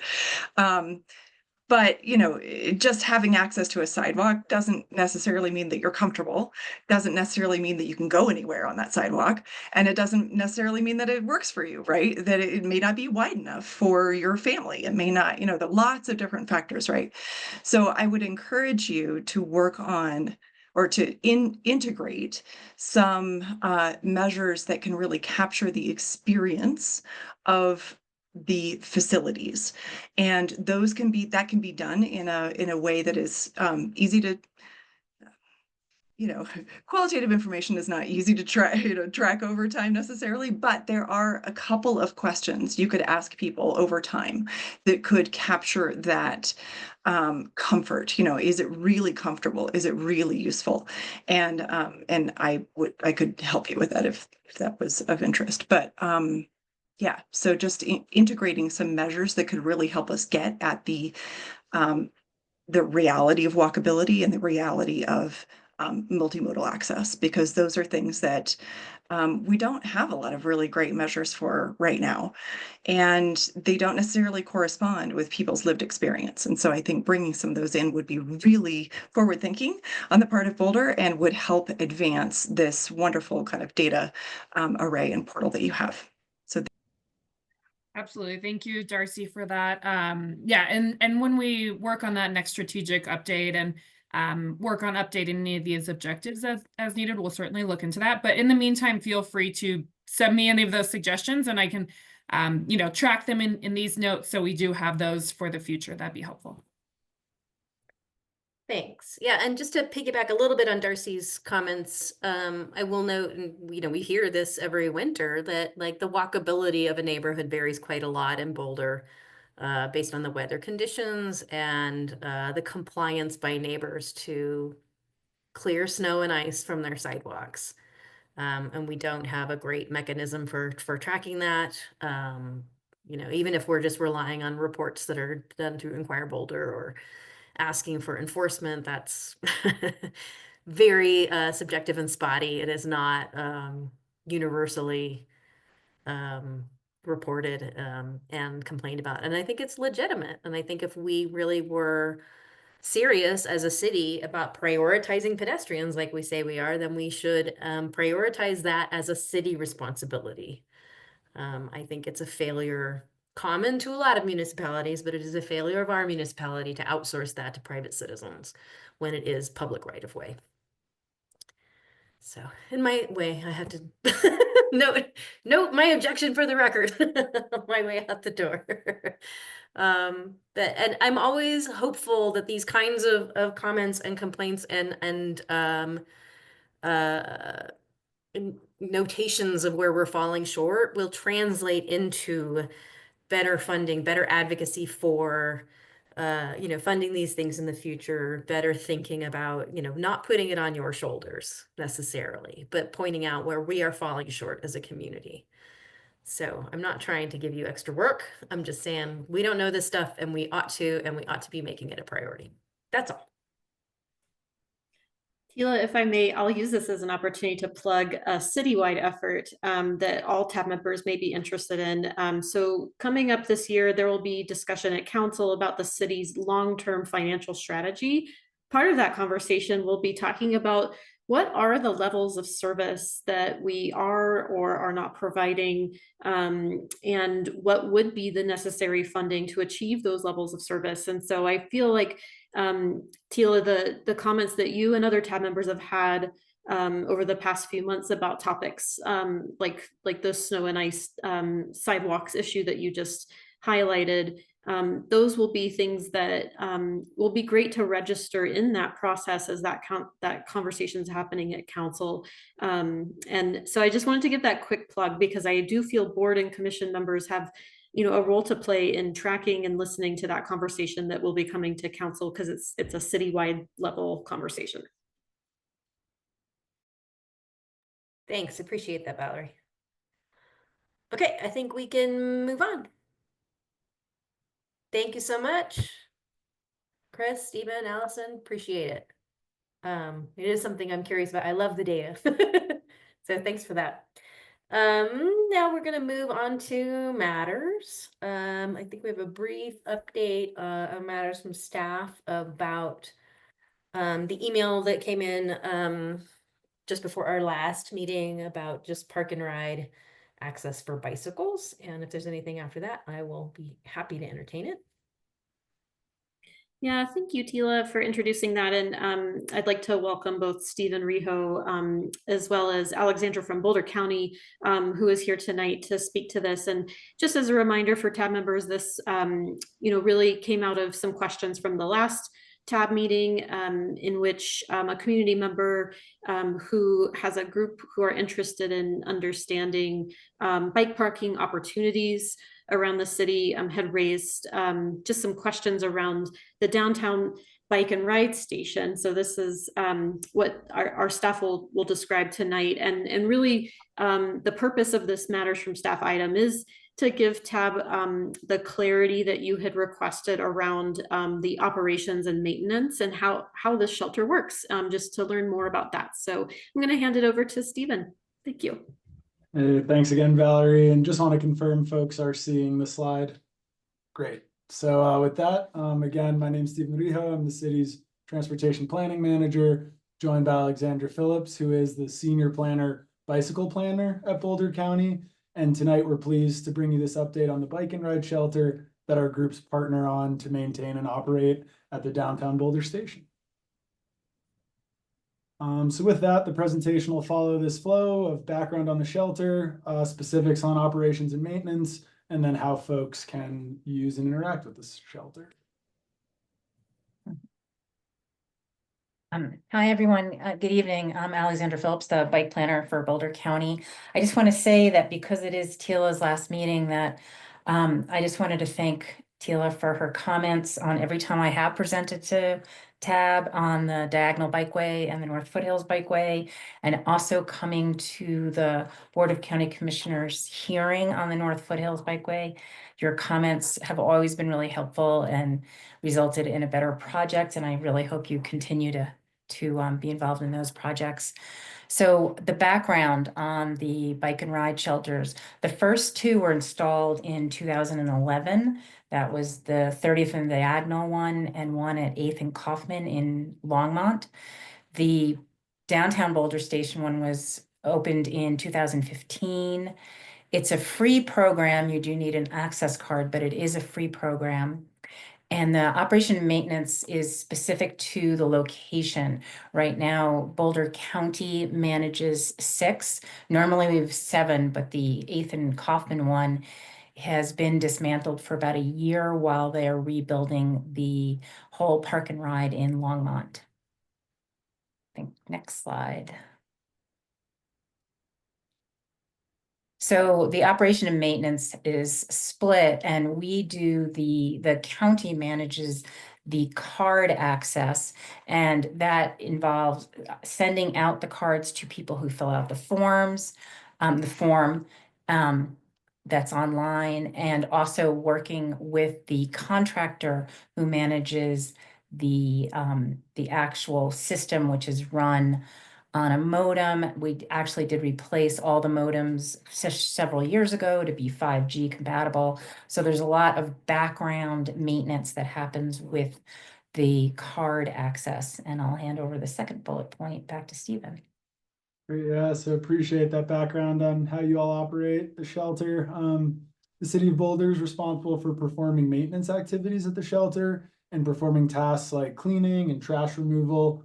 I did want to admit to the board that due to some staff turnover, there was a time recently where we hadn't performed maintenance duties as regularly as we had previously committed to, but have since remedied that and have it back on our work program.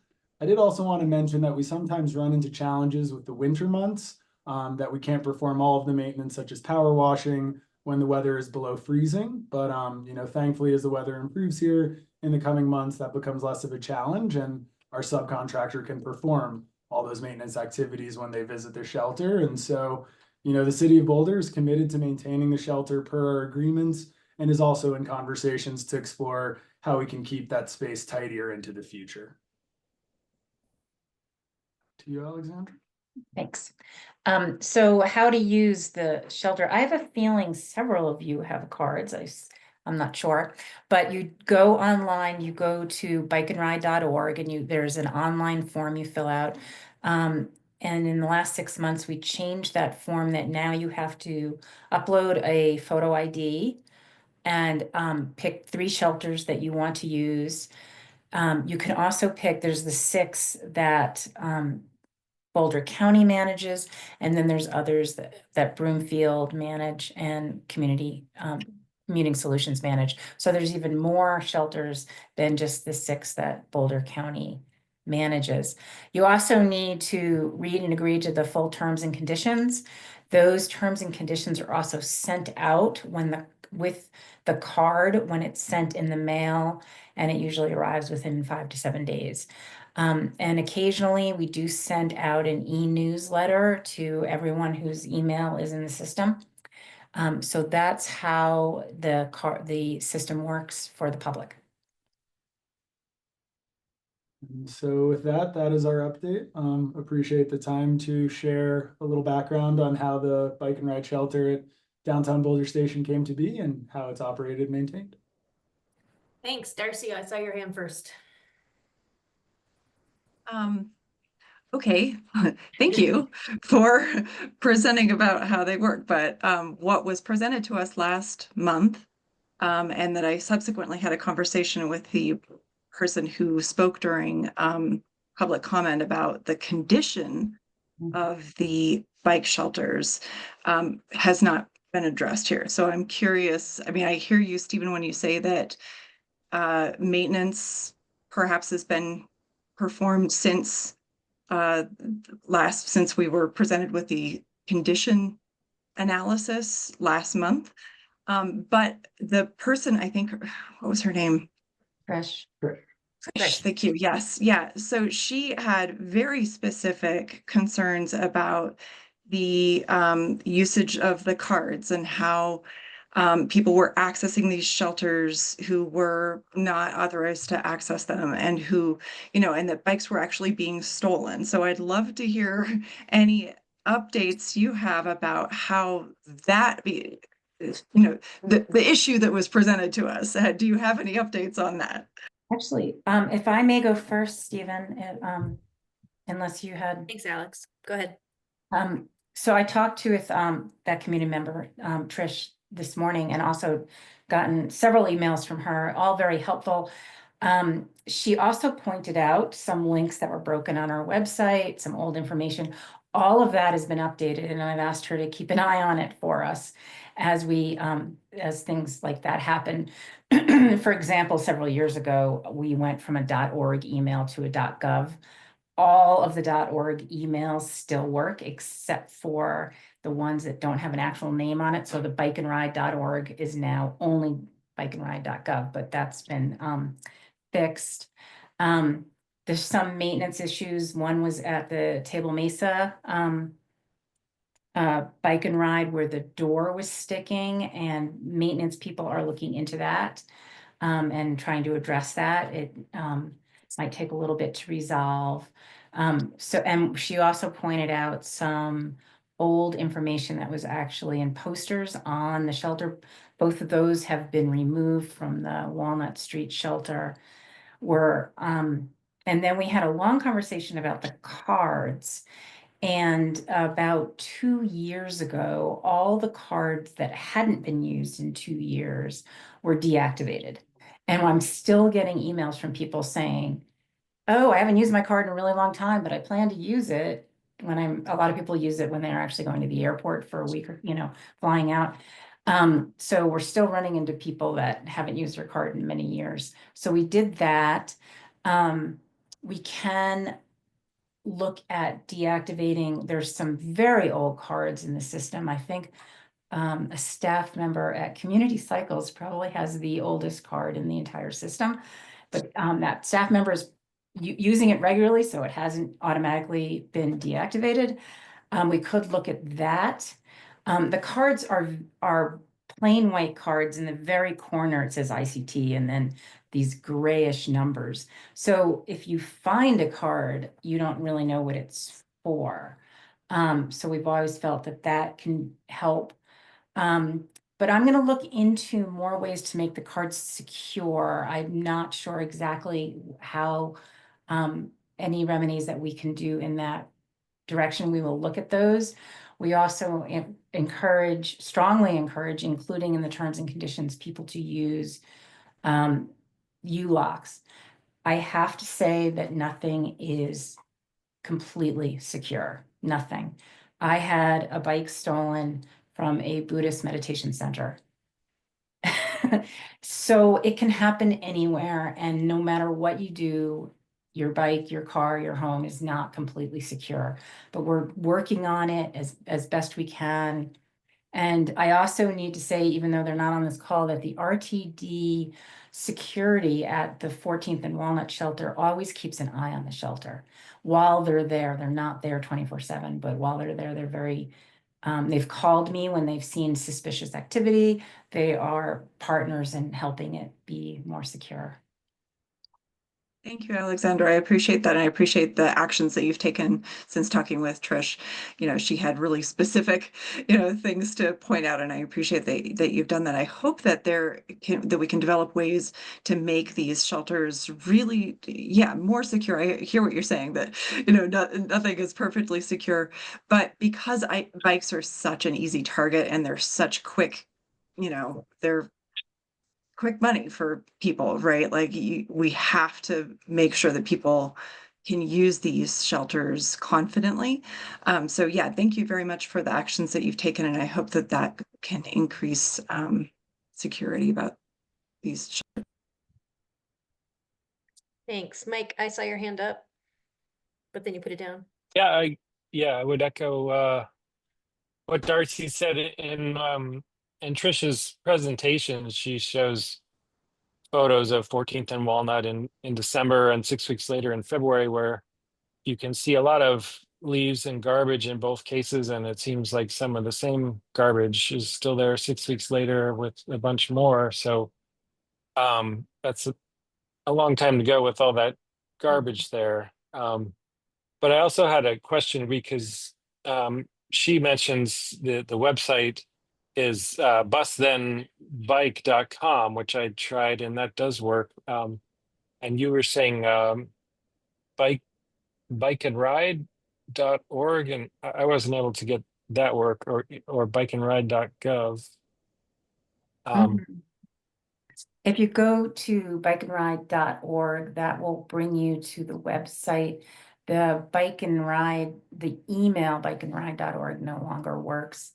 The Bus Then Bike, I actually haven't tested that in a very long time, but that is the original name that we stopped using quite some time ago. So if that is still working, I will look into that after this presentation. There was some mention of it in some videos that were on the website. We've removed those videos. It still does say that on, I think on the 14th and Walnut Street. Yeah. We're working on making some posters with more updated information to post those. We don't have any plans to remove that Bus Then Bike right now. Hopefully the posters are what people will use to get that information on how to find the information on getting cards. Is anyone able to get bikeandride.org to work? I'm not getting anything. Is it bike and the A&D or ampersand or Bike and hyphens just or the N. Oh, bike bike and? and. Sorry. And. Okay, so yeah, because bike and We got a spelling issue here. Yes. right. And actually, most people will find it by going to, Google. if you Google bike shelter Boulder County, or even hopefully bike shelter just Boulder, because there is often confusion as to who manages what, because Boulder County is managing shelters within cities. And we're working Oh, with wow. Okay. the Got city it. of Boulder. So the Walnut Street Station is co-managed, but it's co-managed by Boulder County inside a city. But we're all working at the first and final mile. That's really what it's for, to help with Right. the first and final mile.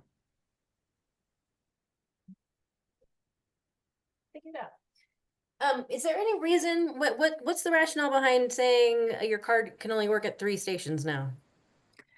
It was a way that Broomfield and Commuting Solutions brought to our attention that it would lessen the ability for people to go to various stations, various shelters and steal bikes. If anyone does want, that actually did happen, and that's where it comes from. A little bit of background, I don't know how much detail you want. So there was some user who had an Yes. authorized card who was using cards to access other shelters and steal bikes. driving from shelter to shelter and stealing bikes. Okay. That happened once. Most of the thefts that I've been aware of over the years have happened because people have actually broken into the shelters. And we're always looking at ways to make those more secure by putting up mesh, replacing plexiglass, stronger plexiglass, things like that. Yeah, so that's where that comes from. That seems like a bad response, I'll be honest here. Like that obviously limits the utility of these bike shelters. I am one of those people who generally uses the same shelter to go to the airport and leave my bike there for a few days. But it wouldn't even dawn on me until I had made my plan to go do something different at a shelter I don't normally use, that my card might not work there. So the people whose cards only work at 3 shelters are the ones that you have to check it.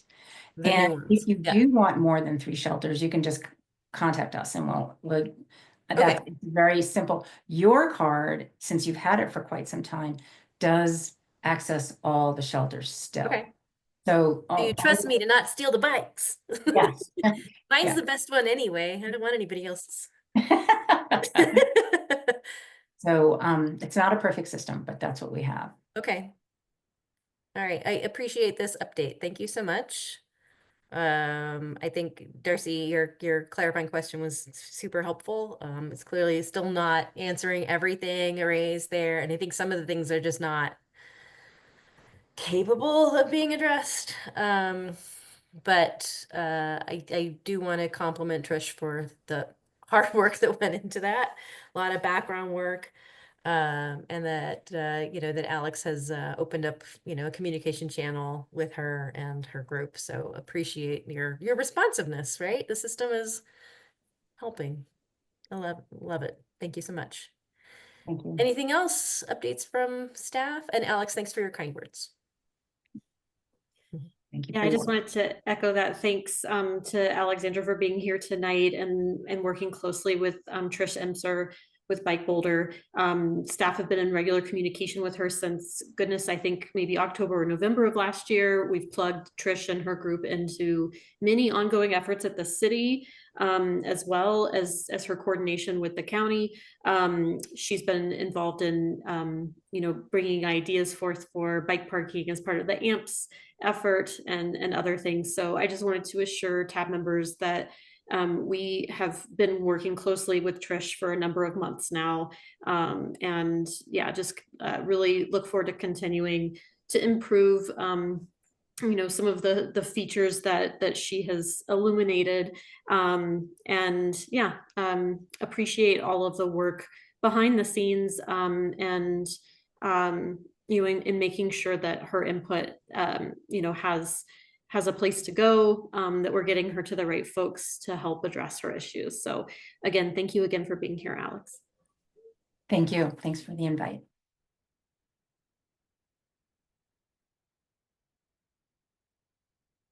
Anything further on matters from staff? Oh, thanks. No, that's it for tonight, Tila. Thank you. Okay, thanks. We'll move now to matters from the board. Mike, Darcy, do you have anything in particular? Excellent.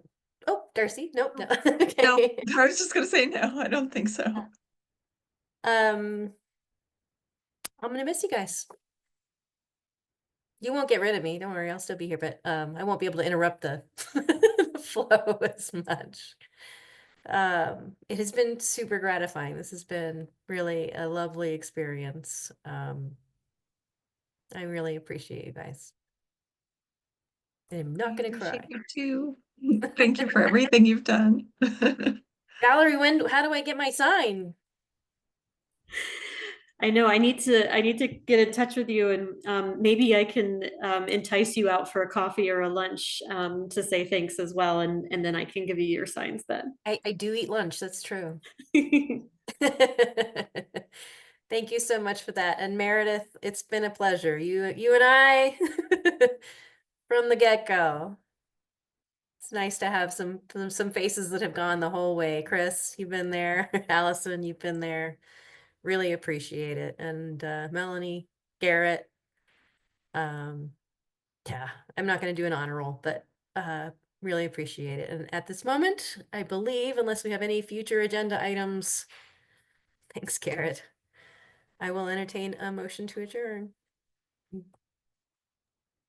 I move to adjourn the March meeting of the Transportation Advisory Board. A second. Thanks, guys. We're adjourned. Thanks. Good night. Bye. Night.